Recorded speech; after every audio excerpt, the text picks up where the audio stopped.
2015. On the bank of a river in Michigan, a new palace of Henry Ford rises. Inside, marble, gardens, its own waterfall. Outside, lines of workers who are afraid of being even 1 minute late. This is the dark story of Henry Ford's mansion empire. A story about how the man who gave the world cheap cars built himself an entire empire of mansions, and at the same time an empire of control over other people's lives. In these houses, everything had to look perfect. Perfect gardens, perfect dinners, perfect families. But behind the walls, there was another life. Servants who were not allowed to get sick, workers whose private lives were checked by inspectors, wives and children who lived by rules they did not write. Some of Ford's estates still shine like museums. Others slowly rot, grow over with weeds, and hide the stories of people whose fear and exhaustion paid for that shine. What was it really? A dream of a better world? Or a giant theater of control where even in the most luxurious halls, no one truly felt free? If you enjoy deep investigations into Gilded Age architecture and the families who built it, please like, subscribe, and tell me in the comments which house to explore next. Your support makes these detailed stories possible. Chapter 1. The Mansion Under Tarps. The first thing visitors notice about Fair Lane today is not its grandeur. It is the scaffolding. Blue tarps cling to stretches of limestone wall. Cracks spider across window frames that once held custom-blown glass. The gardens, once famous for thousands of roses and rare birds, now fight a quiet war against neglect, staff cuts, and shrinking restoration budgets. This is the main residence of Henry Ford, a man who, at his peak, stood among the richest people on earth. The man who changed how the world moved, how factories operated, how ordinary families could suddenly afford a car of their own. And yet his own house sits partially wrapped in protective sheeting, waiting for restoration funds that never seem to arrive quickly enough. Fair Lane was supposed to be different from the mansions of Ford's competitors. The Vanderbilts built French chateaux on Fifth Avenue. The Carnegies filled their homes with European art and gilded ceilings. Ford wanted something else. He wanted a house that looked like it grew out of the land, a place where nature and machine could exist side by side without one swallowing the other. The estate sprawls across more than 1,000 acres along the Rouge River in Dearborn, Michigan. Ford and his wife Clara chose this land deliberately. It was close enough to the factories to reach them quickly, yet far enough to escape the noise and smoke of industrial Detroit. A retreat, but not an exile. A home, but also a statement about how he believed life should be organized. Construction began in 1914 and took nearly 2 years. The architects blended elements of the prairie style with English country house traditions. 56 rooms, spread across multiple wings. A powerhouse on the property generated electricity from the river itself, Ford's personal experiment in self-sufficiency. The message was simple and deliberate. This estate would depend on no one.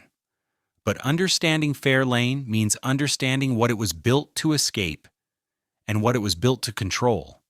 Henry Ford hated disorder. He hated unpredictability. He hated the chaos of cities, the messiness of human behavior, the inefficiency of lives lived without structure. His factories ran on rigid schedules, precise movements, standardized parts. Every second counted. Every motion was measured. Fair Lane was meant to be the domestic version of this philosophy. The grounds were landscaped according to detailed plans. The gardens followed strict botanical arrangements. Inside, servants moved along designated routes, appeared and disappeared through hidden doors, followed schedules that accounted for every hour of their day. Clara Ford wanted comfort. She wanted quality without ostentation, warmth without waste. She chose simple but well-made furniture, fabrics that would last, colors that soothed rather than shouted for attention. Her influence softened the edges of the house, and kept it from becoming just another monument to excess. Henry, meanwhile, experimented. He tested new heating systems, new electrical configurations, new materials. The house became a laboratory as much as a home. Guests reportedly found themselves turned into subjects of Ford's latest theories about diet, lighting, sleep schedules. What worked in the factory, Ford believed, could work in any environment, including his own living room. From the outside, Fair Lane looked like peace itself. Stone walls, quiet woods, the sound of water pushing through the powerhouse turbines. But peace at Fair Lane came with conditions. It existed only as long as everyone inside accepted rules they had no part in writing. The servants understood this first. The family would learn it later, and eventually the pattern would repeat. In workers' houses, in distant jungle cities, in every corner of an empire built not just on cars, but on the belief that one man's vision of order should govern how everyone else lived. Chapter 2: Fair Lane. The house that would tame chaos. The servants who worked at Fair Lane quickly learned that employment there meant more than cooking meals or trimming hedges. It meant surrendering to a system. Bellboards lined the service corridors. Each bell corresponded to a room, a need, an expectation. When a bell rang, response time mattered. Delays were noticed. Repeated delays led to conversations. Conversations led to departures. The household staff numbered in the dozens during Fair Lane's peak years. Gardeners, cooks, maids, chauffeurs, mechanics for the powerhouse, caretakers for the birds Ford kept on the grounds. Each had a role and clearly marked limits. The hidden staircases and service passages that threaded through the house were not merely architectural conveniences. They were instruments of invisibility. Servants were expected to appear when needed and vanish when not. Their presence should quietly solve problems without ever becoming one. Clara Ford, by most accounts, treated the staff with genuine kindness. She remembered names, asked about families, showed concern during illnesses. Yet Clara's warmth operated inside a framework she had not designed. The schedules, the expectations, the underlying philosophy of the household, these belonged to Henry. Ford's obsession with control extended to the smallest details. He held firm beliefs about diet, and those theories shaped what appeared on the household table. Guests at Fair Lane reportedly encountered meals built around soybeans, whole grains, and vegetables grown on the estate. Ford saw food as fuel, and fuel should be optimized. Personal preference ranked below efficiency.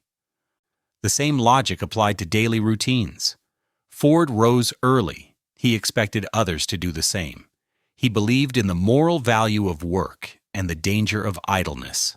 Leisure, in his view, required justification. Even relaxation at Fair Lane had a productive purpose. Walks that doubled as inspections of the grounds, conversations that circled back to business, reading that reinforced convictions he already held. This created an atmosphere visitors described in contradictory terms. Some found Fair Lane peaceful, a welcome escape from the noise of Detroit. Others felt watched, measured, quietly evaluated. The beauty of the gardens and the comfort of the rooms existed alongside an invisible pressure, the sense that someone was always keeping score. The staff felt this most acutely. Accounts from former employees, gathered by researchers decades later, paint a picture of unpredictability wrapped in rigid structure. Ford could be generous. He paid well by the standards of the time. He provided housing for some workers, supported their families during hardships, remembered birthdays and anniversaries. But generosity at Fair Lane came without guarantees. A servant who pleased Ford 1 month might find themselves dismissed the next over a minor infraction. The rules were clear until they suddenly changed. Loyalty earned credit, but that credit could evaporate without warning. This pattern, control dressed as care, structure that promised security but delivered anxiety, would repeat throughout Ford's empire.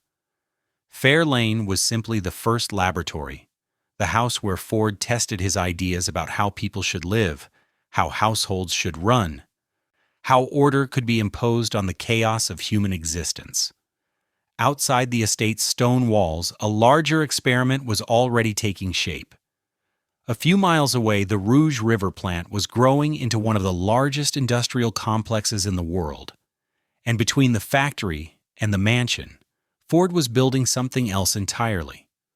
Rows of small houses, neat lawns, identical windows facing identical streets.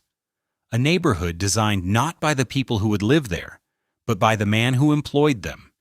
If Fair Lane was Ford's private laboratory, these workers' houses would become his public one, a place where the principles tested behind mansion walls could be applied to hundreds of families at once. A place where the line between employer and landlord would blur until it disappeared completely. Chapter 3. Model Streets. The Ford Homes Historic District. The houses looked like something from a catalog, and in a way they were. Neat brick structures lined the streets of Dearborn, just minutes from the Rouge plant. Small front porches, modest yards, windows that caught the morning light. For families who had spent years in cramped tenements or overcrowded boarding houses, these homes represented a transformation so complete it felt almost unreal. Tom and Anna. Names borrowed to protect real families whose stories survive only in fragments, arrived in Dearborn in the early 1920s. Both were children of immigrants. Both knew the particular exhaustion of industrial work without industrial wages. When they received the keys to their Ford Company house, Anna reportedly stood in the kitchen for several minutes without speaking. Running water, a gas stove, a bathroom inside the house itself, a small yard where children could play without dodging streetcars and delivery wagons. For families like theirs, the Ford housing program solved problems that had seemed permanent. The rent was reasonable. The commute to the factory took minutes instead of hours. The neighborhood was clean, safe, orderly. Compared to the chaos of Detroit's working-class districts, these streets felt like another country entirely. But the keys came with conditions, and those conditions revealed something important about the nature of the gift. Rent was tied directly to employment. Lose your job at Ford, and you lost your home. There was no separation between workplace and residence, no buffer between professional failure and personal catastrophe. The security of the house depended entirely on the security of the position, and positions at Ford were never truly secure. The rules extended well beyond employment status. The Ford Sociological Department, a name that sounds almost satirical now but was completely serious then, employed investigators whose job was to visit workers' homes. They checked for cleanliness. They asked about drinking habits. They inquired whether children attended school regularly, whether wives managed household budgets responsibly, whether families attended church.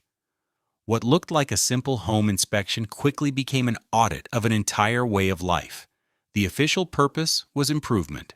Ford believed that higher wages meant nothing if workers wasted money on alcohol or gambling. He wanted to create not just employees, but model citizens. The famous $5 day came with strings attached. To qualify for the full amount, workers had to pass inspection. Their homes had to meet standards. Their lives had to align with Ford's vision of proper American living. For some families, this felt like support. The investigators offered advice on nutrition, savings plans, English language classes for recent immigrants. They connected struggling families with resources, intervened in domestic disputes, helped navigate the bewildering machinery of early 20th century bureaucracy. For others, the visits felt like surveillance. The questions probed deep into private matters. How much did you spend last month? Does your husband drink? Why were your children absent from school on Tuesday?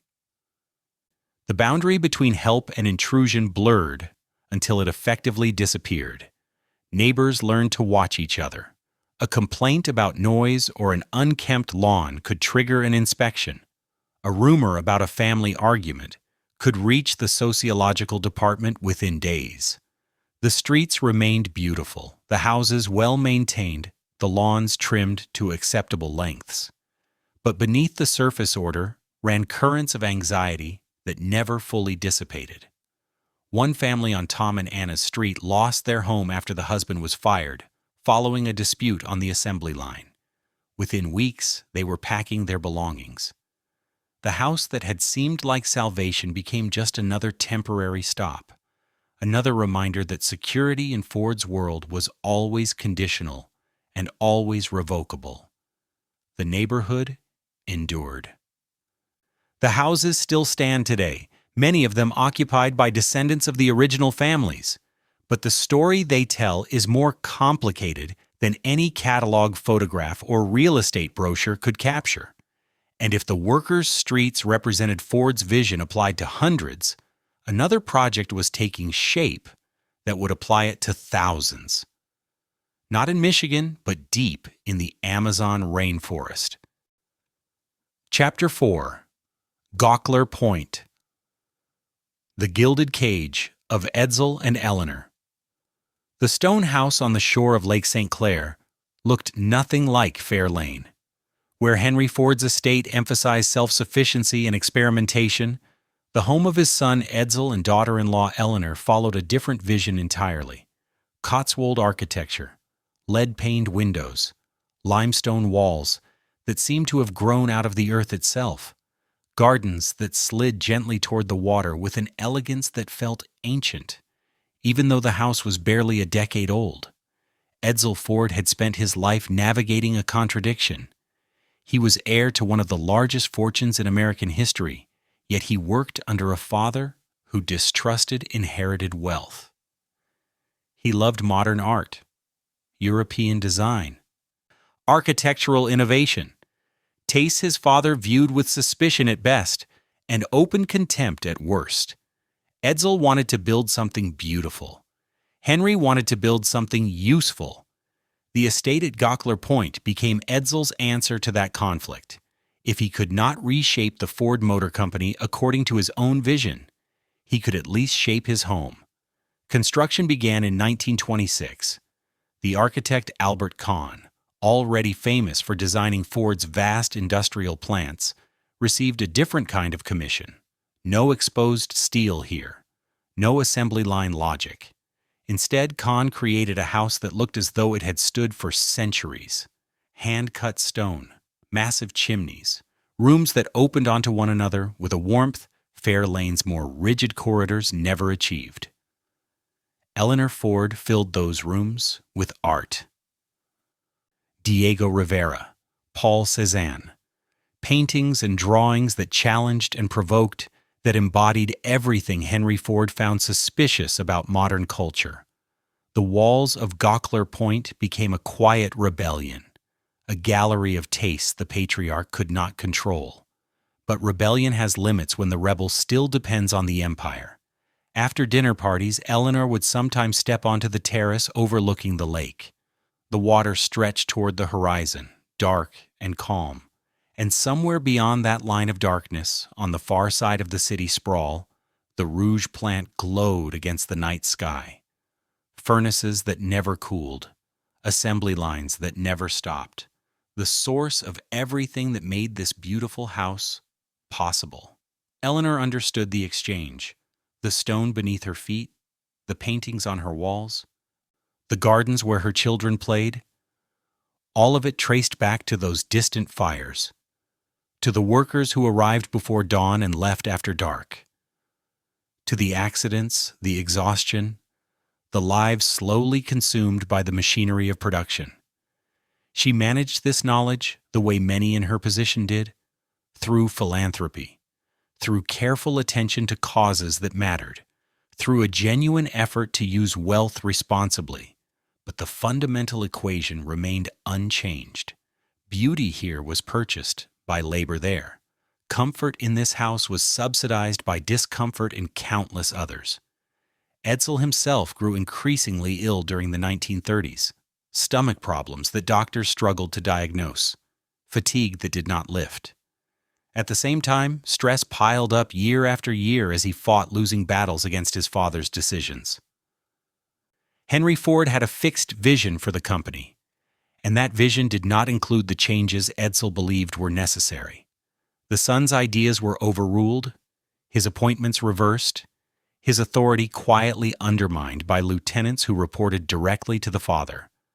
The lake house became a refuge from these struggles, a place where Edsel could walk the gardens without encountering his father's disapproval, where Eleanor could raise their children according to values that differed, subtly but significantly, from those that governed life at Fair Lane. Yet even here, the shadow reached.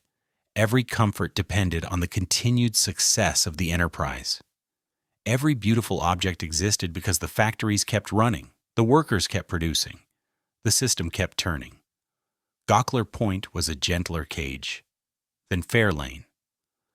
But it was still a cage, and far to the south, in a jungle that none of them would ever visit, Henry Ford was building the largest cage of all. Chapter 5. Fordlandia. The mansion in the jungle, built as a city. The telegram arrived in Dearborn with numbers that would have staggered most businessmen. 2.5 million acres. An area larger than some American states. Land grants from the Brazilian government that promised Henry Ford something he had never fully possessed: control over his own supply chain. Rubber. The Ford Motor Company consumed it by the ton. For tires, hoses, gaskets, every component that needed flexibility and resilience. And nearly all of it came from British and Dutch plantations in Southeast Asia. Prices shifted according to foreign decisions. Supply depended on distant governments and distant crises. For a man who had built his empire on self-sufficiency, this dependence felt intolerable. The solution, as Ford saw it, appeared straightforward. Grow his own rubber. In the Amazon basin, where rubber trees originated, where the climate seemed perfect, where land cost almost nothing and labor even less, build a plantation, build a processing facility, build, in effect, an entire city that answered only to him. Fordlandia began to rise from the jungle in 1928. American managers arrived with blueprints drafted in Michigan, streets laid out in rigid grid patterns, houses constructed in familiar Midwestern styles, clapboard siding, pitched roofs, front porches facing neighbors across tidy lanes, a water tower stamped with the Ford logo, a hospital, schools. A central square where workers could gather under the constant gaze of company supervisors. The goal was not merely production. The goal was transformation. Ford believed that American methods, American values, American routines could be exported anywhere. The jungle, in his mind, was raw material waiting to be organized. The local population was labor waiting to be improved. João arrived in Fordlandia in 1929. Chiu, drawn by wages that sounded miraculous compared to what he could earn elsewhere in the region. His name appears in no official records. He stands in for dozens of workers whose individual stories survive only in fragments. What he found when he stepped off the boat was a town unlike anything in his experience. American houses, American food, American rules. The cafeteria served oatmeal, whole wheat bread, canned vegetables. Foods Ford believed promoted health and efficiency. Local dishes were discouraged. Local cooking was treated as a problem to be corrected. Workers were expected to adopt not just American labor practices but American lifestyles, to live in American houses, eat American meals, and organize their days according to American schedules. Alcohol was prohibited. The Amazon had a long tradition of local brewing, drinks fermented from native fruits, cantinas where workers gathered after exhausting days. Fordlandia banned all of it. In its place, recreation was organized around activities labeled wholesome: square dances, poetry readings, gardening competitions. Entertainment that might have felt normal in Dearborn felt oddly staged and out of place in the dense tropical heat.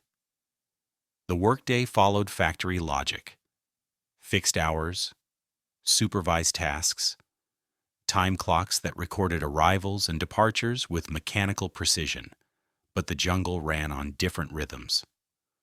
Rubber trees produced best when tapped in the cool hours before dawn, not during the standardized daytime shifts that Ford's managers imposed. Local tappers understood this from experience. American supervisors, trained in assembly line thinking, did not. Housing assignments reflected hierarchies imported directly from Michigan. American staff lived in larger homes on higher ground, with better ventilation and screened windows. Brazilian workers were placed in smaller structures closer to the river, where mosquitoes bred in standing water and malaria moved through entire neighborhoods in waves. The message was architectural. The layout of the town, the distribution of resources, the physical distance between management and labor, all of it communicated a vision of order that placed some lives above others. Fordlandia was not merely a plantation. It was Fair Lane expanded to urban scale, a mansion philosophy stretched over thousands of people who had never asked to live inside someone else's dream. And like all dreams imposed without consent, this one would eventually provoke a response. The workers of Fordlandia were about to show what happens when the demand for control finally pushes past its limits. Chapter 6: Riot in the Cafeteria. The breaking point came over a meal. December 1930. The wet season had turned Fordlandia's dirt roads into rivers of mud. Mosquitoes swarmed in clouds so thick that workers wrapped cloths around their faces just to breathe. Malaria had already claimed dozens of lives. Morale, never strong, had sunk to levels that made the American managers visibly nervous. Then the cafeteria announced a new policy. Workers would no longer be served at tables. Instead, they would line up, receive their food on trays, and eat in scheduled shifts. Factory style. Efficiency, now applied to digestion. For men who had endured months of foreign food, foreign rules, and foreign supervisors who spoke no Portuguese and showed little interest in learning, this last change felt like an insult, layered onto exhaustion. The line between order and humiliation had finally been crossed. It started with shouting, voices rising over the clatter of trays. Then plates began to fly.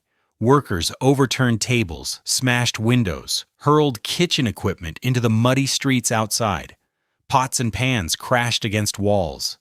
The neat, controlled cafeteria was suddenly unrecognizable. The American managers bolted for the river. Some reportedly commandeered boats and pushed off in panic, watching from the water as the town they had drawn on blueprints in Michigan now erupted in chaos behind them.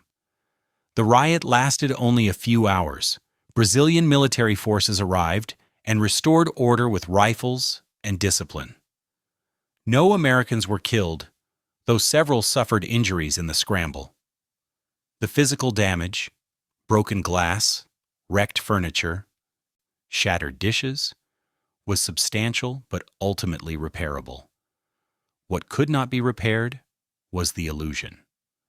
Fordlandia had been built on the belief that American systems, properly applied, could transform any environment and any population. The riot exposed what the managers had refused to see. The workers were not raw material. They were people with their own customs, their own pride, their own threshold for how much control they would tolerate. And the trouble went far beyond cafeteria rules or hurt feelings. The core of the project, the rubber itself, was failing. Ford's planners had made a catastrophic error. In Southeast Asia, rubber trees grew in carefully spaced rows, separated enough to slow the spread of disease. Those plantations relied on trees transplanted long ago from the Amazon. But in their native environment, the trees had evolved alongside natural predators and pathogens. South American leaf blight, a fungal disease that had always existed in the Amazon, was normally held in check by the loose, irregular spacing of wild rubber trees across the forest. When Ford's managers planted trees in dense, perfectly ordered rows, copying the layout that worked in Malaysia, they accidentally created perfect conditions for disaster. The fungus leapt from leaf to leaf, tree to tree, turning carefully planned groves into sickly fields. Branches blackened, leaves fell. Entire plantations could be wiped out within a few seasons. Local workers and Brazilian agricultural experts had warned about this. They knew the forest's logic. They understood how disease moved through the canopy. Their warnings were noted, then brushed aside. The men making decisions in Dearborn knew factories. They knew assembly lines. They did not know tropical agriculture. And more dangerously, they did not believe they needed to learn. By the mid-1930s, Fordlandia was failing on every front. Production targets went unmet year after year. Costs rose, while yields declined. The hospital treated wave after wave of patients for malaria, dengue, and other tropical diseases faster than the workforce could recover. The model American town in the jungle was becoming a model study in American overconfidence. Ford's response was characteristic. He did not walk away. Instead, he doubled down. A second site, called Belterra, was established on higher ground, with supposedly better soil and a more favorable climate. More money flowed in. New machinery was shipped upriver. More managers arrived, carrying fresh briefcases, fresh optimism, and the same blind spots. The pattern began to repeat almost immediately. Henry Ford himself never visited either site, not once.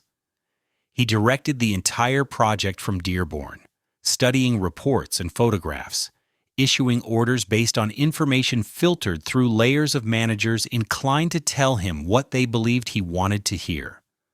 For him, the jungle existed as an abstraction. Lines on a map, numbers in a ledger, a problem to be solved through the firm application of American principles. Meanwhile, the people who actually lived in Fordlandia adapted in the only ways they could. Workers smuggled alcohol past company inspectors. Families prepared traditional foods in their homes when supervisors were not watching. Neighbors maintained their own social rhythms beneath the imposed schedules, their own informal networks beneath the official charts and diagrams. The town that was supposed to reshape them had itself been reshaped into a monument to the limits of control, standing in the middle of a rainforest that refused to behave like anyone's factory floor. Chapter 7. When the lights in the mansions go dark. The empire Henry Ford built aged faster than anyone expected. Henry Ford died on April 7, 1947, during a power outage at Fair Lane. The man who had built his own hydroelectric plant, who had insisted on self-sufficiency in all things, passed away by candlelight when the Rouge River flooded and knocked out his generators. He was 83 years old. Clara followed him in less than 3 years. The house that had once hummed with controlled activity fell quiet. For a time, the Ford Motor Company maintained the property, unsure what to do with a 56-room estate that no one wanted to occupy. Eventually, Fair Lane passed to the University of Michigan at Dearborn. The school lacked the money for careful restoration. Decades of deferred repairs piled up like unpaid debts. Water seeped through stone walls. Wooden beams rotted in places visitors never saw. The gardens that Clara had loved grew wild, then overgrown, then nearly impenetrable.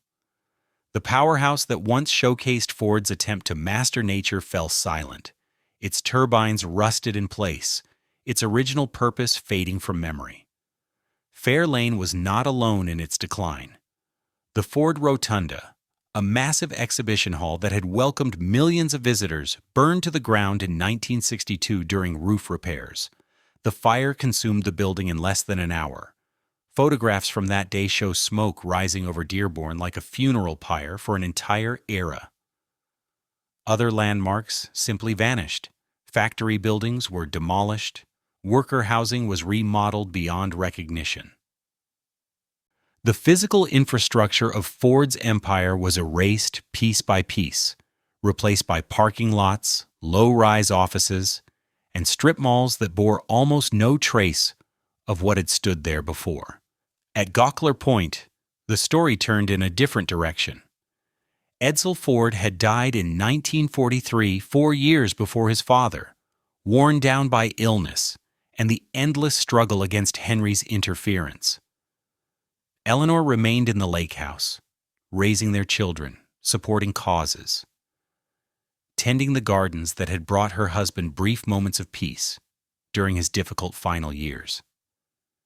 She understood exactly what the estate represented, and what might happen if she simply left it to heirs who could sell to the highest bidder. The shoreline of Lake St. Clair was valuable real estate. Without protection, the stone house and its grounds would be chopped into lots, the lawns paved over, the art collection scattered through auction catalogs. In 1976, Eleanor Ford donated the estate to a public trust. The house became a museum. The gardens opened to visitors who would never have passed through the gates while the family lived there. Rooms designed for private life now hosted school groups, architecture buffs, and casual tourists. What had been private became shared. What had been exclusive became accessible. Yet even this act of generosity carried echoes of the old contradictions. The docents who lead tours today tell carefully curated stories. The art receives attention. The architecture earns admiration. The labor that made it all possible. The workers at Rouge. The servants moving through back corridors. The gardeners who kept those lawns and borders immaculate appears mostly in asides and footnotes. In Dearborn, the Ford Homes Historic District survived through stubbornness more than strategy. Some original families stayed, passing houses from one generation to the next, despite rising taxes and pressure to sell. Others left, replaced by new residents who knew nothing of the sociological department, the inspections, or the conditional nature of those early leases. The neighborhood eventually earned historic designation in the late 20th century, protecting it from wholesale demolition but also freezing it in a particular moment. The houses look much as they did nearly a century ago. The stories behind their brick walls and clipped hedges remain far harder to see, and in Brazil, Fordlandia entered its longest chapter, not as a functioning company town, but as something stranger. A place where the past refuses to fully disappear, where rusted machinery stands beside new concrete, where children play in the shadows of buildings their great-grandparents once worked inside. The mansions were going dark, but the people who had lived within their systems, in estates, in model streets, in jungle towns, were still finding ways to bend those spaces to their own lives, long after the original vision had faded. Chapter 8. The Quiet Work of Rescue. The scaffolding went up slowly, so slowly that some visitors wondered if it would ever come down at all. Fairlane's restoration did not begin with grand ceremonies or dramatic unveilings. It began with small repairs in forgotten corners, a leak patched in one roof valley, a beam quietly stabilized above a hallway no longer in use. Work carried out in the margins, funded by donations too modest for headlines, but too vital to ignore. The people who took on this task understood something the original builders had never really considered. Preservation is not about freezing time. It is about deciding which stories are allowed to survive. A stonemason named David, one of several craftsmen whose names surface in the restoration records, spent months learning how to speak the language of the original limestone. The quarry that supplied Fair Lane had closed decades earlier. Finding stone that would not look wrong required research trips, sample cuts, and a long process of trial and error. Every new block had to blend into walls laid nearly a century before, hiding the seam where present work touched past ambition. In the archives, a young researcher named Maria worked through boxes no one had opened in years, letters from servants, invoices from local suppliers, schedules listing who worked where, when, and for how much. The paper was brittle, the ink fading, the pages threatening to crumble if handled without care. As she assembled this material, a different picture of Fair Lane began to emerge. Not just a story about one wealthy couple in a large stone house, but a map of an entire ecosystem. Gardeners who maintained hundreds of acres through Michigan winters and summers. Cooks who adjusted menus to match Henry Ford's shifting dietary theories. Mechanics who coaxed the powerhouse turbines through storms and power surges. Names that had never appeared in biographies surfaced from the files, attached to lives that unfolded almost entirely within the estate's boundaries. The restoration team made a choice that would have baffled Henry Ford. They decided to tell all of it. Not only the innovations and the architectural beauty, but also the conditions and the costs. Service corridors would be included in the tour routes. The stories of workers would stand beside the stories of owners. Fair Lane would become not a shrine to one man's vision, but an honest record of how that vision shaped and was reshaped by everyone it touched. This approach demanded resources that standard preservation budgets rarely cover. Oral history projects to capture memories before they disappeared. Community outreach to find former staff and their families. Educational programs designed not to flatter visitors, but to invite them into a more complicated truth. Progress remained slow precisely because the work was being done carefully, with attention to voices earlier generations had treated as background noise. Similar efforts appeared at other sites, each following its own path. In the Ford Homes Historic District, longtime residents began building their own archives. They recorded conversations with elderly neighbors who still remembered inspections, rent policies, and the early days on those streets. They photographed original details before renovations erased them. They gathered documents and stories that no official institution had ever bothered to collect. A retired auto worker named James, whose grandfather had been among the first tenants, became the unofficial historian of his block. He knew which houses still had original floor plans and which had been altered beyond recognition. He knew which families had stayed for generations and which had left after a single conflict with the company. He carried stories of inspections passed and failed, of neighbors who quietly helped each other survive layoffs, of the mixed emotions people felt toward a company that offered shelter while also setting the terms for how that shelter could be used. These projects operated mostly without institutional backing. No major foundation grants, no glossy brochures, just people who understood, on a gut level, that their histories mattered even if no one had ever written them down. The work continues today. Unfinished, underfunded, but stubbornly alive. Every stone reset at Fair Lane, every recorded memory from Dearborn, every photograph rescued from a family album amounts to a small act of reclamation. The buildings now belong less to the man who commissioned them and more to the people willing to care for them and to tell the full story of what happened inside their walls. And nowhere is this quiet transformation more unexpected than in the jungle town Henry Ford walked away from.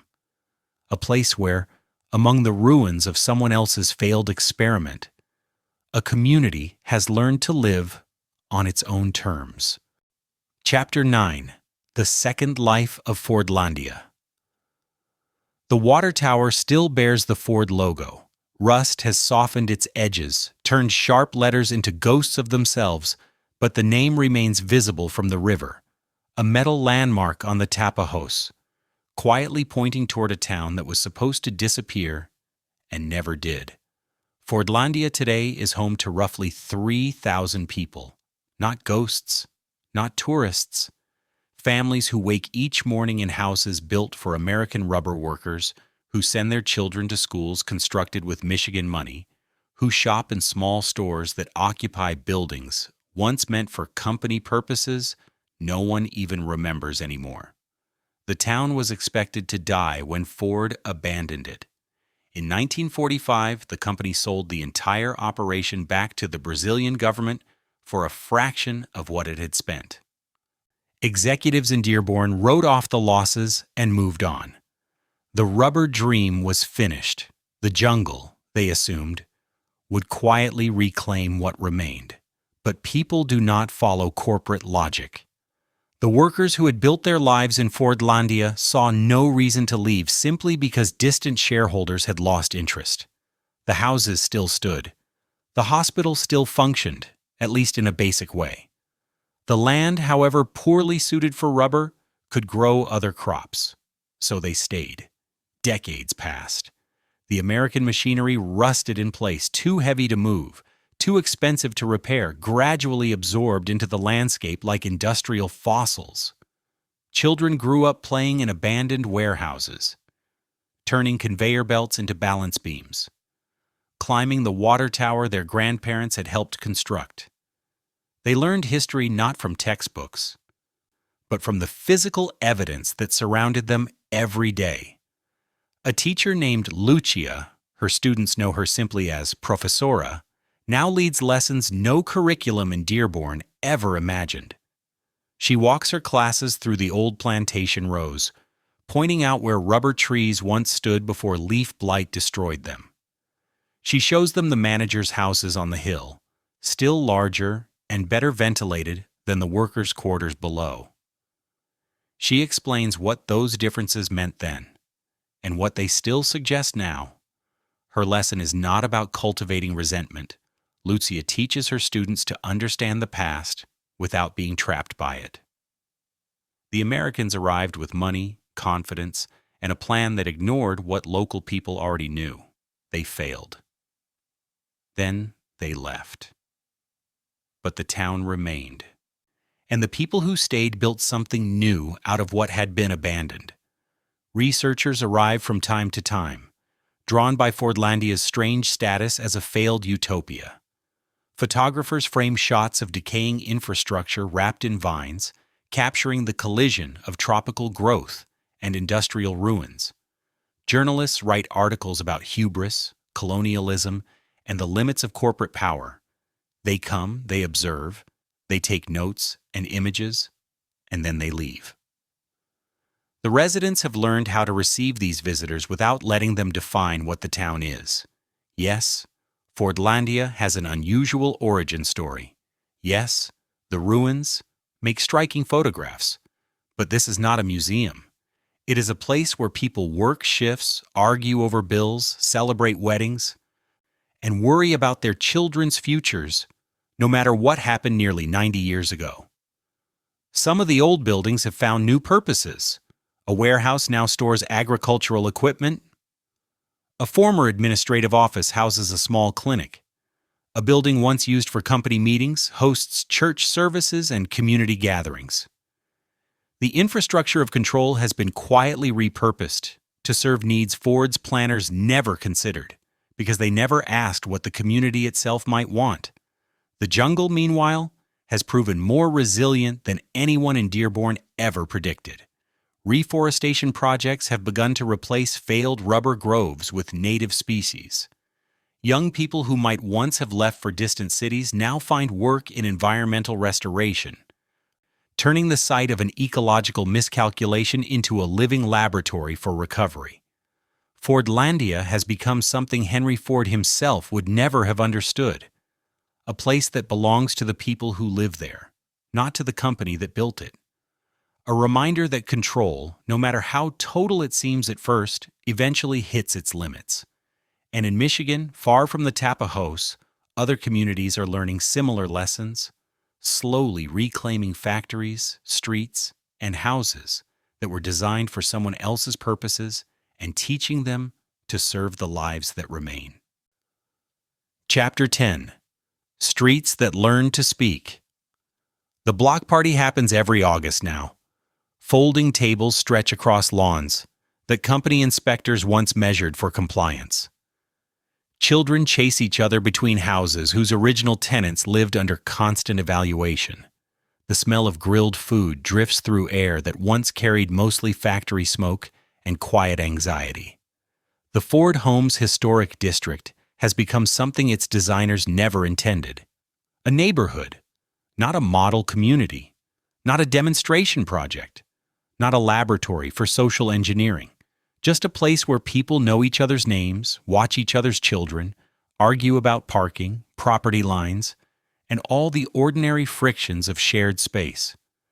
The streets that were built to showcase corporate benevolence have been reclaimed by the untidy warmth of actual human life. Margaret has lived on Norwood Street for 43 years. Her husband's family was among the original tenants, arriving in the 1920s, when the houses were new and the rules were strict. She remembers stories her mother-in-law told about the sociological department visits. The careful cleaning before inspectors arrived, the rehearsed answers to predictable questions, the relief when the front door finally closed and the family could exhale. Those days feel distant now, almost impossible to imagine. Margaret's grandchildren run through the same rooms where their great-great-grandparents once whispered, afraid of being overheard.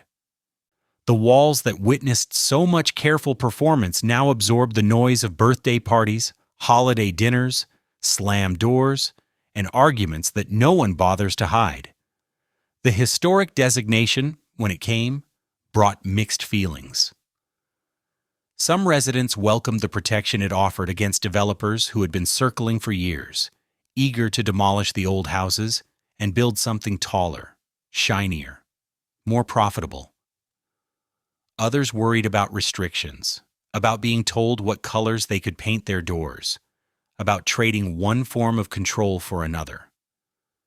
The compromise emerged through community meetings that stretched late into the evenings. Residents would maintain historic character while keeping authority over their own properties. Outside experts could advise, but not command. The neighborhood would preserve its past without becoming a prisoner to it. Walking tours now bring visitors through streets that once admitted only employees and their families, docents, many of them longtime residents. Tell stories that company brochures never printed. They speak about wages that felt miraculous and surveillance that felt suffocating, about the gratitude workers genuinely felt and the resentment they carefully hid, about the complicated inheritance of living in houses built by people who wanted to control how you lived inside them. Robert leads one such tour every month. His grandfather worked at Rouge for 31 years, walked these same sidewalks thousands of times, raised children in a house that was never quite his, no matter how long he paid rent. Robert tells visitors about finding his grandfather's employee file in an archive, inspection reports, moral evaluations, the documented details of a private life turned into company property. The file made Robert angry at first, then sad, then determined. He began recording interviews with elderly residents, capturing memories before they disappeared. The project grew into an informal archive, boxes of photographs and documents stacked in his basement, a history assembled from fragments that no institution had thought worth preserving. Other residents added their own materials, letters, pay stubs, photographs of families posed stiffly in front of houses that represented both achievement and constraint.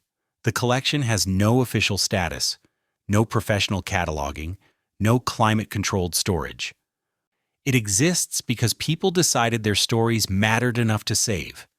The neighborhood that was designed to demonstrate how workers should live has become a testament to how they actually did live, imperfectly, resiliently, on their own terms, even when those terms had to be negotiated inside systems they did not create.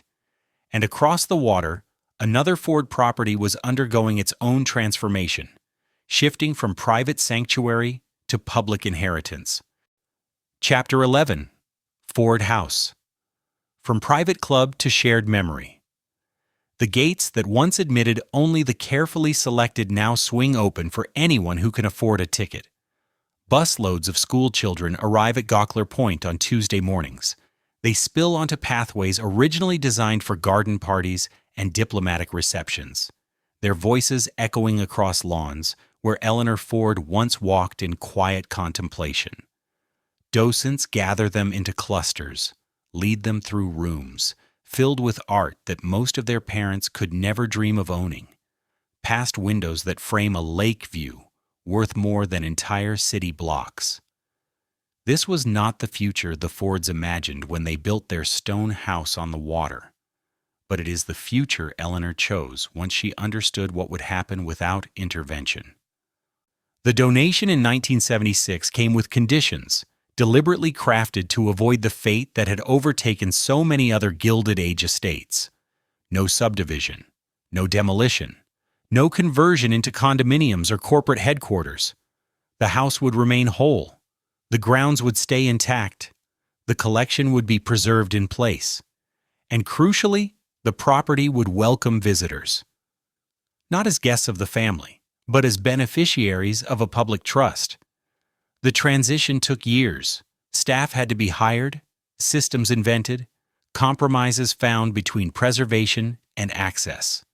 Some rooms proved too fragile for heavy foot traffic. Others needed careful modifications to accommodate visitors with disabilities. A house built around the comfort and privacy of one family had to be quietly redesigned for thousands of strangers who would flow through it year after year. Jennifer has worked as a docent at Ford House for 11 years. She remembers her first tour, standing in the Great Hall, nervous about explaining the lives of people whose world seemed impossibly distant from her own. Over time, her approach changed. She moved away from reciting dates and design details and toward conversations. Now she asks questions as often as she answers them. She invites visitors to think about what it meant to live surrounded by such beauty, and to know exactly where it came from. The Rivera painting in the dining room becomes a doorway into discussions about labor and industry. The view across the lake opens space to talk about who has access to such vistas and who never did.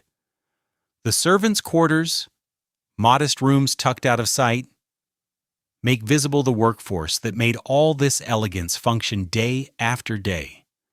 Some visitors find these conversations uncomfortable. They arrive ready to admire chandeliers and carved stone, not to examine the history woven into them. Jennifer has learned to navigate that resistance gently. She offers complexity without forcing conclusions.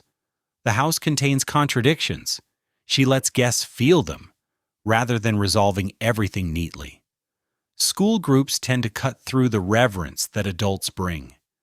Children who have never seen a house this large ask blunt questions their teachers sometimes rush to soften. Why did they need so many rooms? Where did the workers sleep? Did the kids who lived here have friends from outside the rich neighborhoods? Their curiosity tears away the aura of untouchable grandeur and demands that the past be treated as a human story, not just a museum set. Outside, the grounds have become community space in ways Eleanor might not have predicted, but would likely have appreciated. Wedding parties pose on the terrace, where she once hosted diplomats and business partners. Families spread blankets on lawns maintained by crews whose work echoes that of earlier gardeners. Summer concerts draw crowds that fill the air with folding chairs, plastic cups, and applause, where once there had been only carefully controlled guest lists. Ford House has not erased its history of exclusivity. The stone walls still speak in the language of wealth and power. The art collection still represents purchasing power far beyond ordinary imagination, but within that frame, something has shifted. The property now serves purposes its builders never intended, welcomes people they never would have admitted, and gives space to stories they never wanted highlighted. This transformation, from family sanctuary to public resource, offers one version of what great houses can become. Not mausoleums frozen at a single moment of glory, but living institutions capable of being reinterpreted. Places where the past remains visible and honest, but does not dictate who is allowed in or what must be believed. And back in Dearborn, at the estate where this particular story began, a similar possibility was finally taking shape, as another mansion slowly learned how to open its doors to the world outside. Chapter 12. New Storytellers. The camera light blinks red in the Great Hall of Fair Lane. Outside, restoration crews continue their patient work on the limestone facade. Inside, a young filmmaker adjusts his tripod on floors that once felt the footsteps of industrialists, presidents, and servants who moved like shadows. Marcus came to this project by accident rather than intention.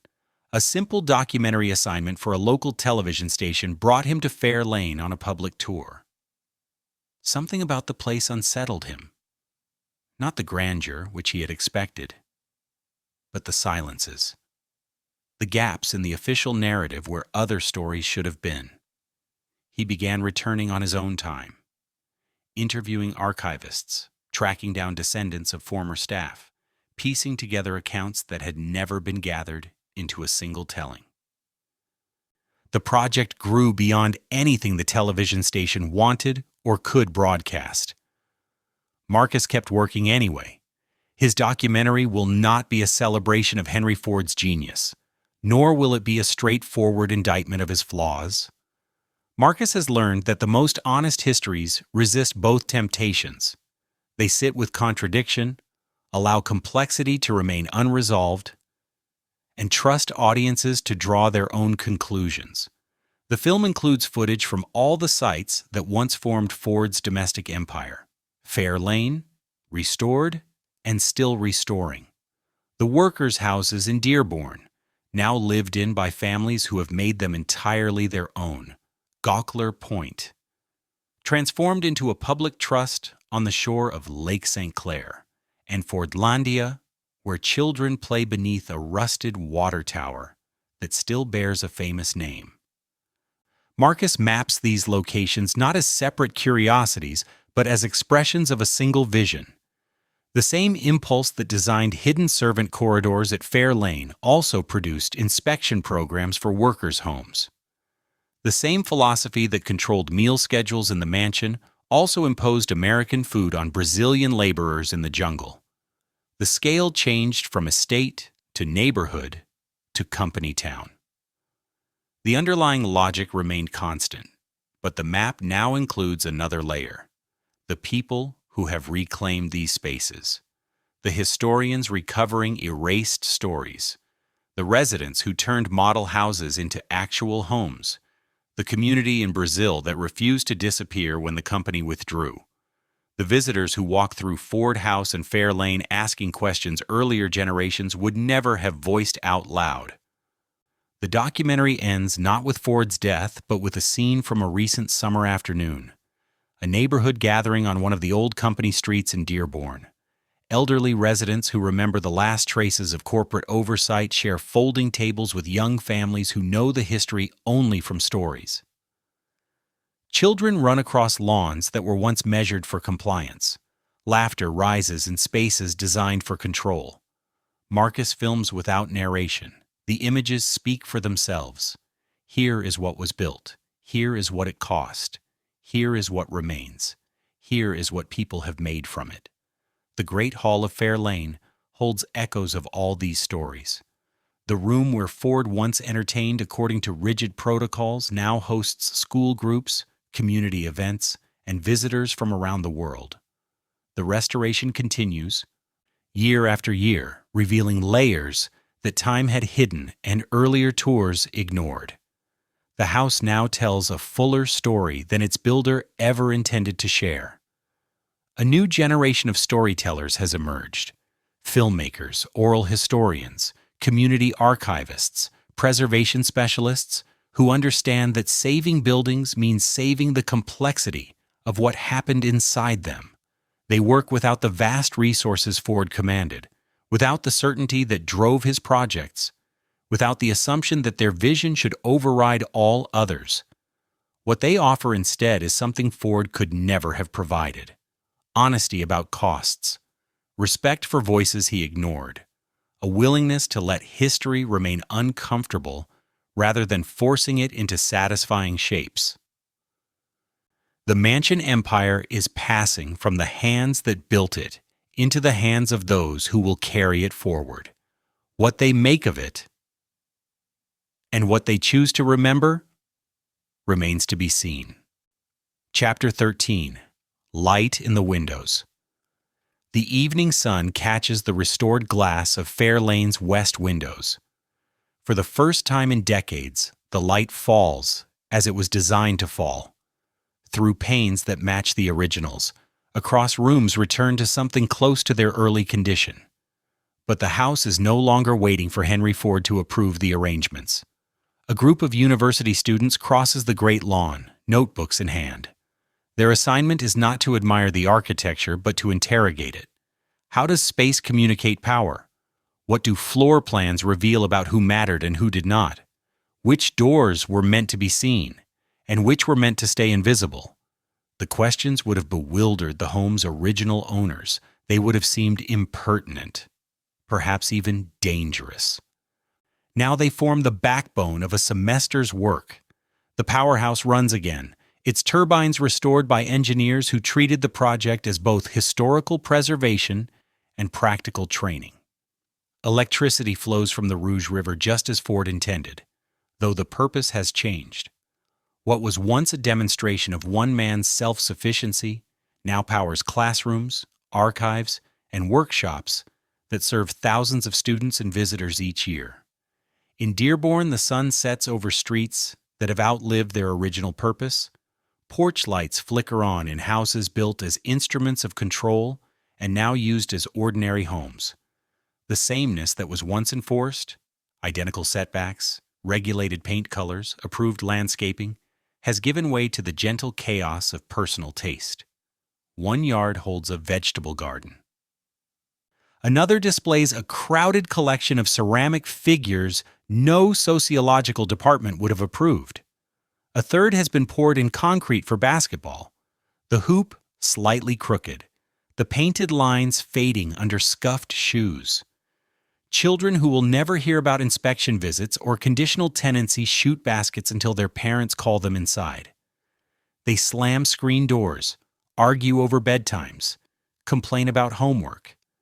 The rules that once governed these streets exist only in archives and fading memories. The houses remain. The surveillance has ended.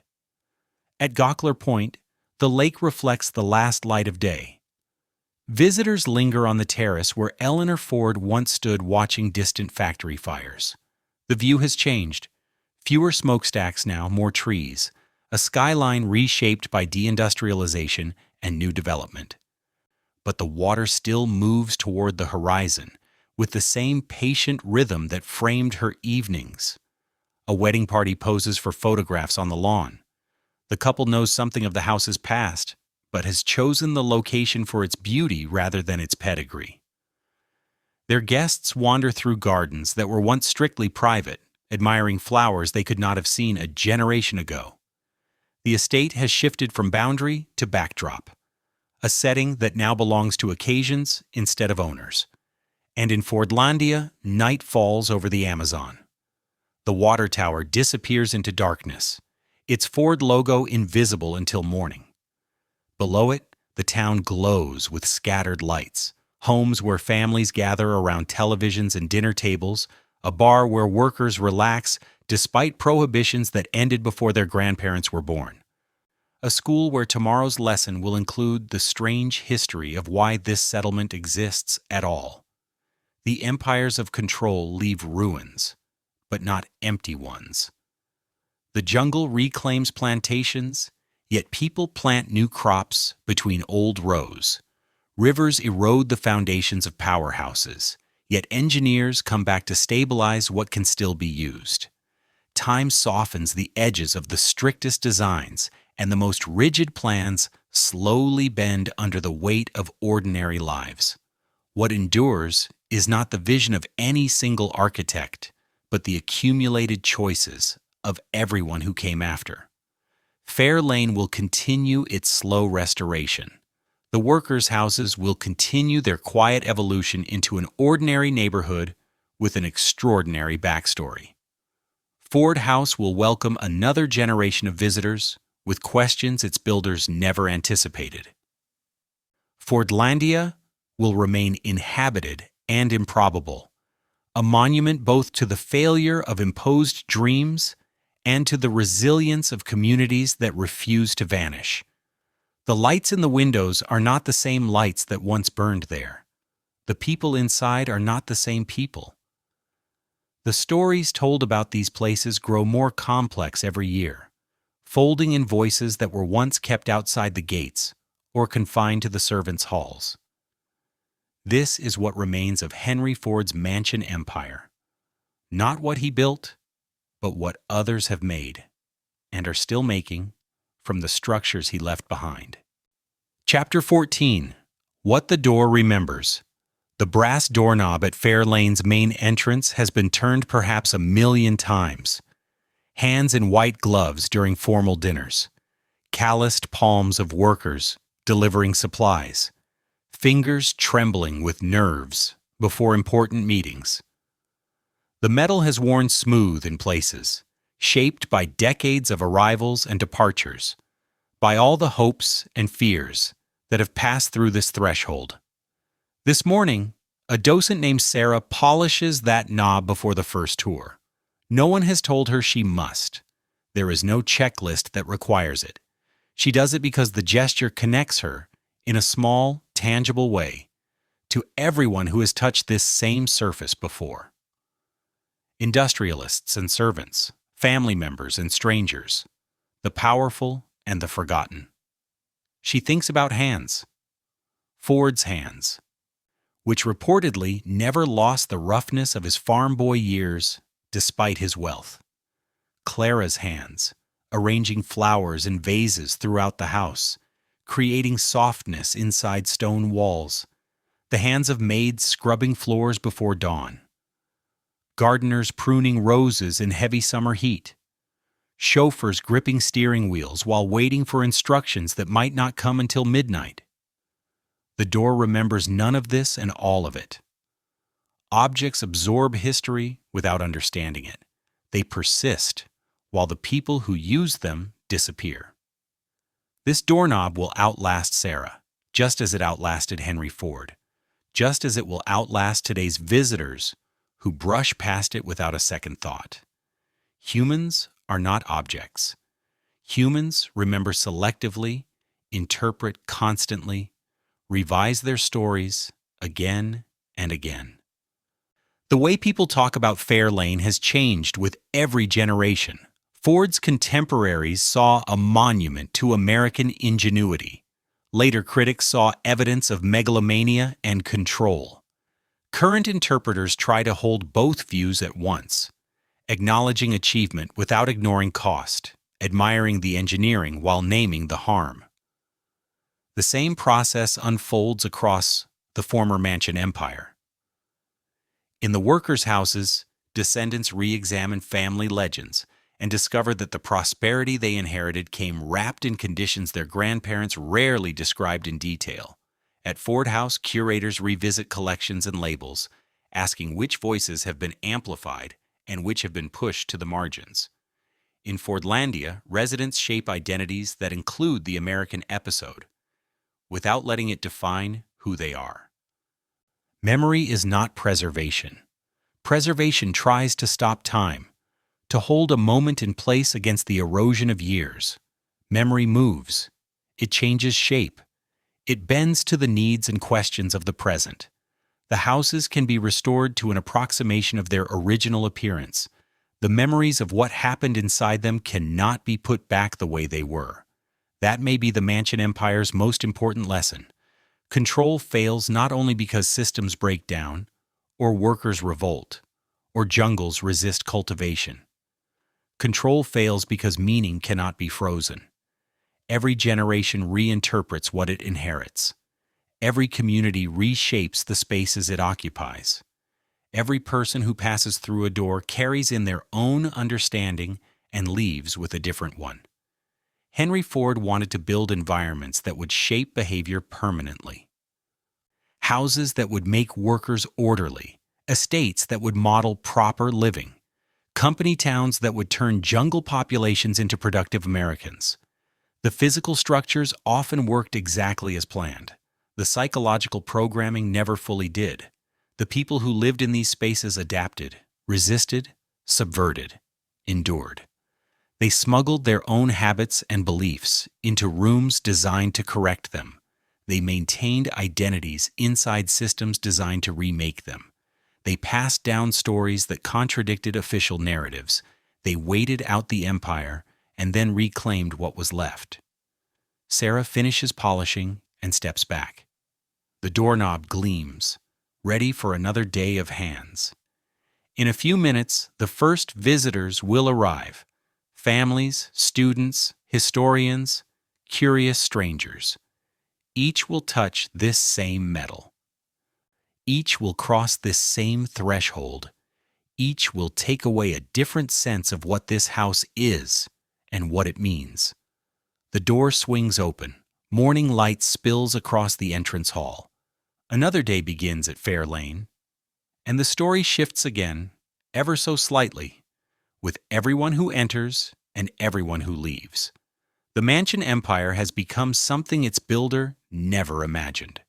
Not a fixed monument to one man's vision, but an ongoing conversation among all the people his vision touched, and all the people who have come after, determined to tell the whole story, not just the one written on the blueprints. Chapter 15. The Question That Remains. A child stands in the great hall of Fair Lane, neck craned back, trying to make sense of the ceiling. Her classmates have already scattered through the room, leaning over fireplaces, tracing carvings on window frames, counting the patterns in the wooden floor. She stays where she is, eyes wide, pinned in place by the sheer size of everything around her. How big does a house need to be? No worksheet asks her this. No docent has planted the thought. The question arrives on its own, pulled out of her by a space so far from her everyday life that her mind reaches for an explanation and finds only more questions. Her teacher notices and walks over, lowering herself to the child's eye level. "What are you thinking about?" The girl makes a vague circle in the air with her hand. The walls, the ceiling, the room itself. Why did they need all this room? That simple question echoes through every corner of Ford's mansion empire. The 56 rooms at Fair Lane, the stone house on Lake St. Clair, the rows of workers' homes laid out like products on an assembly line, the entire American town carved out of the Amazon jungle. Each one is an answer to a hidden question about how life should be organized, and each, when seen honestly, provokes the same response from the people who walk through them now. Why this way? Who decided? What did it cost? The answers are not simple or comfortable. Henry Ford believed sincerely in the idea of improvement. He believed that the right environment could lift people, that well-designed systems could eliminate waste, vice, even suffering. He saw his vision of order as progress, not as control. Wages at his plants changed lives. Company houses offered running water, heat, and indoor bathrooms to families who had never known them. Hospitals and schools in Fordlandia treated real illnesses and taught real children, whatever else they were meant to accomplish. But belief does not erase consequence. The sociological department still pushed its way into private lives, no matter how many pay envelopes it also delivered. The conditional nature of company housing still hung over families like a quiet threat. One argument at work, one bad report, and home could vanish. The enforcement of American customs on Brazilian workers still carried the message that one culture counted and the other needed to be corrected. The mansion empire was not simply good or bad.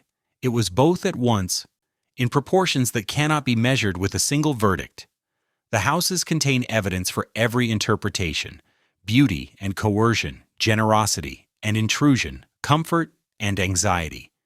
The archives hold documents that point in opposing directions.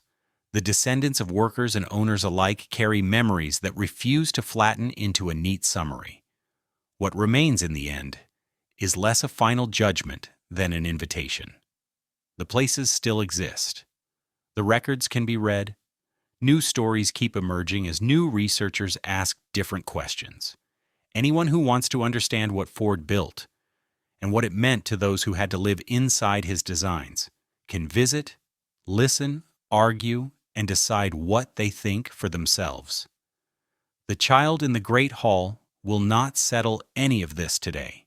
She will drift back to her group, see more rooms, hear more dates and names, eventually climb onto a bus that will take her back to her own small house on an ordinary street. But something has lodged in her thoughts, a tiny shift in how she sees space and power, a sense that houses are not neutral, that the rooms people build reveal what they believe about themselves and about everyone else. That architecture is always also an opinion.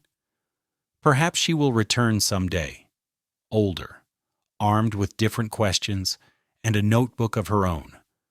Perhaps she will become one of the researchers, preservationists, or filmmakers who carry this story forward. Perhaps she will simply remember this moment, the vastness of the hall, the strangeness of such scale, the first flicker of doubt about how the world is arranged and who benefits from that arrangement. The Mansion Empire asks questions that do not have final answers.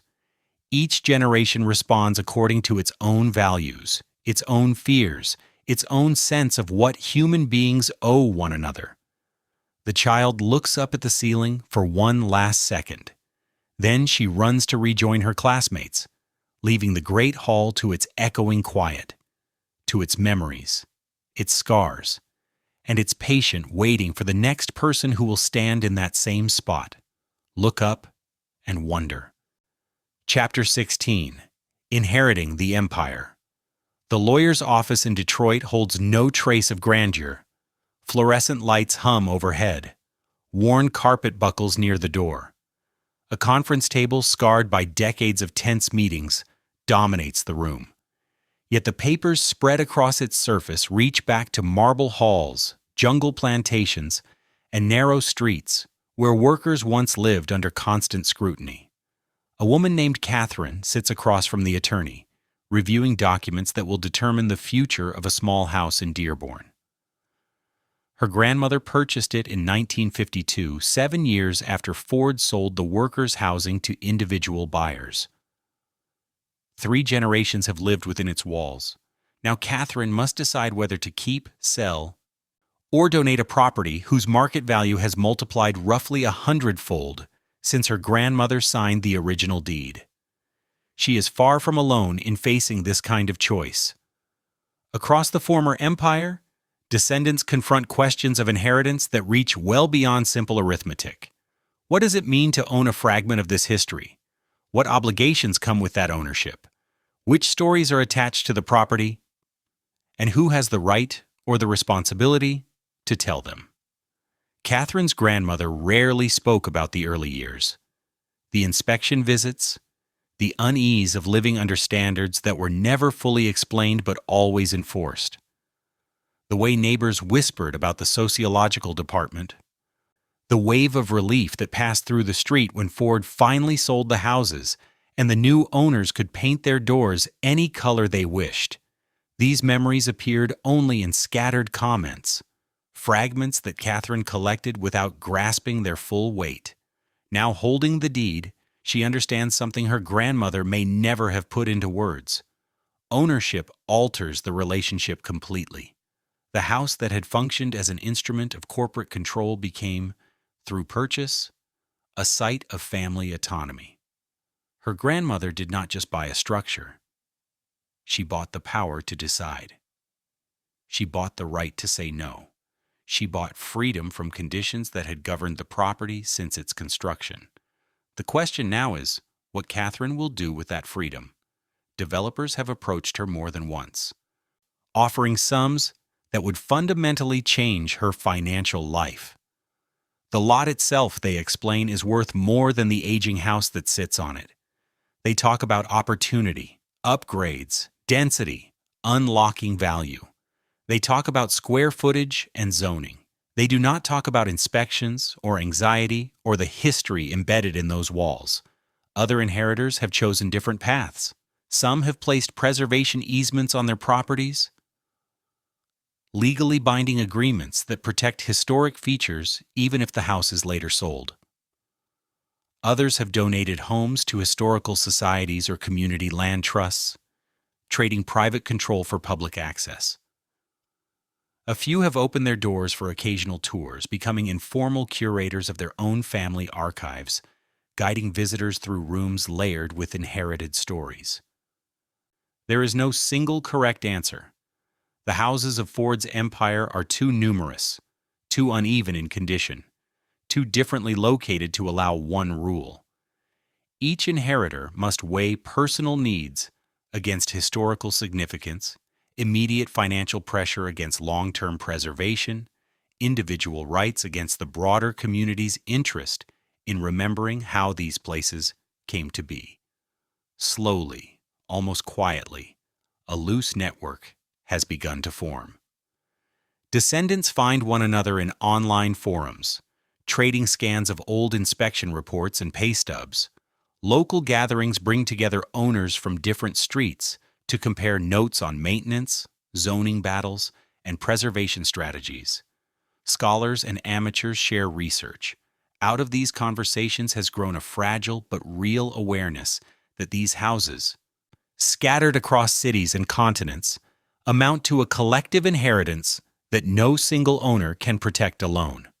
Catherine leaves the lawyer's office without signing anything. She folds the documents into a neat stack, slips them back into a worn envelope, and steps out into downtown Detroit. She needs time. She needs to walk through the house again, to sit at the kitchen table where her grandmother served meals for 50 years, to stand in the small yard that was once subject to company inspection and now is simply, undeniably, her family's ground.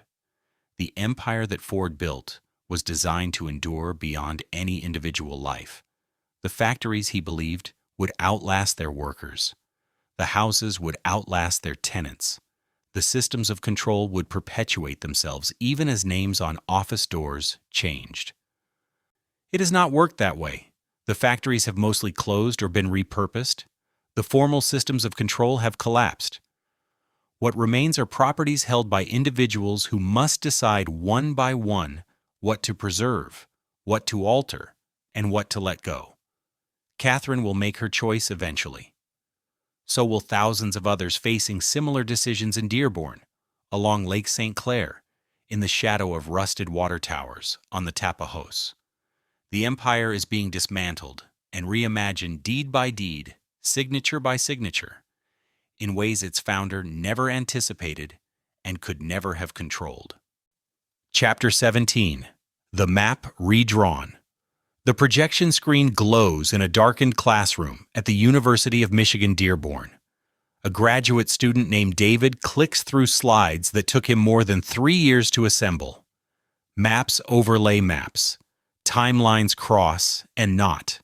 Photographs from different decades sit side by side, compressing generations into a single frame and daring the audience to trace the connections. His dissertation makes a claim that would have sounded impossible to earlier scholars. The Ford Mansion empire was not an aberration. It was a template. The techniques Ford helped normalize, company housing tied directly to employment, domestic surveillance disguised as welfare, architectural design used to shape private behavior, did not vanish when Ford's experiments ended. They evolved. They spread into corporate campuses, planned communities, and homeowners associations that regulate everything from mailbox height to acceptable holiday decorations. David traces those lineages carefully. The sociological department's home inspection protocols echo in modern employment background checks that sift through social media histories and personal networks. The conditional nature of Ford housing reappears in corporate relocation packages, that offer subsidized homes and schools while quietly deepening dependence. The standardized workers' streets foreshadow the enforced uniformity of suburban subdivisions where variation is prohibited by covenant and color charts. He is precise about the limits of the analogy. The comparison is not perfect. Modern employers rarely send inspectors into kitchens to check for cleanliness. Contemporary planned communities do not usually tie residents to a single factory job. The tools have changed. The control has become softer, more distributed, less visible, but not necessarily weaker. What David's research reveals is a persistent impulse, the recurring desire of organizations to extend their reach beyond the workplace, to shape not only how people work, but how they eat, sleep, spend time, even raise children. Ford expressed that desire with unusual bluntness. His successors learned to code it in different language. The slides advance. Fair Lane appears alongside corporate headquarters that include apartments, gyms, cafeterias, and wellness spaces designed to keep employees on site as many hours as possible. The Fordlandia Hospital shares a slide with contemporary wellness programs that track employee step counts, heart rates, and sleep patterns, adjusting insurance premiums accordingly. The workers' houses sit opposite new workforce housing complexes where nurses, teachers, and warehouse workers live in employer-subsidized units they can lose the moment they switch jobs. David pauses often to qualify his claims. Correlation is not causation. Similar forms can emerge from very different motives. Not every attempt to improve workers' lives hides a desire to control them. His map is offered as a set of patterns and questions, not as a conspiracy chart with red string tying everything to Ford. Even so, the pattern is hard to ignore. Organizations with enough resources continue to test ways of expanding their influence into employees' non-work hours. The boundary between professional and personal life, never as solid as ideology suggested, grows thinner with each technological advance. Smartphones carry the workplace into bedrooms and vacations. Remote work brings monitoring software into family living rooms. The factory whistle that once marked the end of the workday has been replaced by notification chimes that never fully stop. Ford would recognize the underlying impulse, even if the methods would puzzle him. He believed human life could be optimized, that the right systems could eliminate wasted motion in homes just as they did on assembly lines. That belief outlived him. It changed its vocabulary, from efficiency to wellness, from order to culture fit. But the core idea remained. The classroom lights rise. Students shift in their seats and begin to ask questions that make clear how entangled they already are in the systems David has mapped. They live in dormitories governed by detailed codes of conduct. They work part-time jobs managed through scheduling apps that track availability down to the minute. They inhabit digital platforms that log their preferences, locations, and purchases with a precision Henry Ford could never have imagined, but would probably have admired. The mansion empire, David suggests, was not an endpoint. It was an early chapter. The questions it raises about the limits of organizational power, about the line between help and control, about who gets to decide how others should live, those questions have not been settled. If anything, they have become more urgent. David closes his laptop. The projection screen goes dark. Conversations break out in small clusters around the room. Students comparing notes on their own workplaces, their own leases, their own rules. The maps may be finished for now, but the argument they started continues long after the seminar ends. Chapter 18. The door opens. The morning light falls differently on Fair Lane now. The last pieces of scaffolding have come down from the east wing. For the first time in many years, nothing interrupts the line of the roof or hides the stonework. The limestone glows as it did about a century ago, even though the house it encloses now serves purposes its builder never planned. A visitor walks up the path toward the main entrance. She is not wealthy. She has no connections. No chauffeur waits at the drive. She carries no handwritten invitation on thick cream paper. She bought a ticket the night before on her phone, drove in from a small apartment in a nearby city, and parked in a lot that once held the cars of industrialists, dignitaries, and carefully chosen guests. The brass doorknob turns beneath her hand. The same knob Henry Ford once grasped, the same metal servants touched as they slipped in and out in near silence, the same threshold that for decades marked a hard line between those who belonged and those who did not. She steps inside. The great hall opens before her. Tall, echoing, strange, and yet unexpectedly approachable. Docents greet her with easy smiles and offer maps instead of instructions. Other visitors move through the space at their own pace, families shepherding distracted children, elderly couples taking slow, careful steps, students clutching notebooks, tourists speaking languages that never reached these walls during the Ford years. What was once an empire of control has shifted into something quieter and more complicated. The house has become a place of questions instead of commands, of tours instead of orders. A space where anyone who can get here and buy a ticket can walk in, look around, and decide for themselves what they think of it all. Outside, the Rouge River keeps sliding past, indifferent to human plans. Its water still feeds the powerhouse channel. The turbines turn as they have for roughly a century, taking motion and turning it into electricity. The system Ford designed still works, but its output has changed ownership. Now it powers classrooms, exhibits, and restoration work instead of a single family's private grid.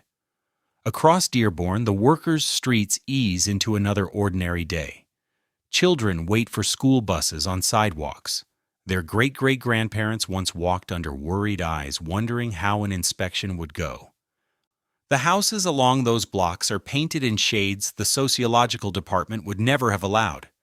Bright doors, mismatched shutters, gardens that follow personal taste instead of printed diagrams. Some yards grow tomatoes beside roses.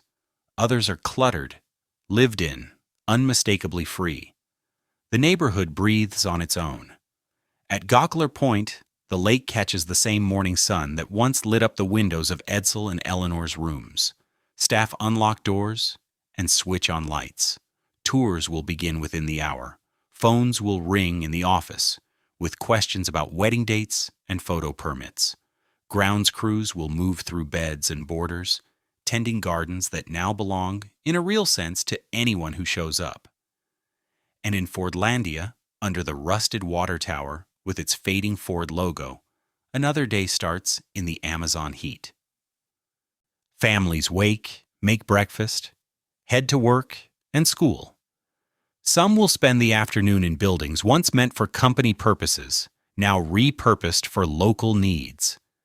They are not living the lives Henry Ford planned for them. They are living their own lives, shaped by local decisions, local desires, local realities. The mansion empire has not vanished. Its stones still stand. Its streets still exist. Its water towers still rise above trees and rooftops. But the meaning attached to those structures has shifted.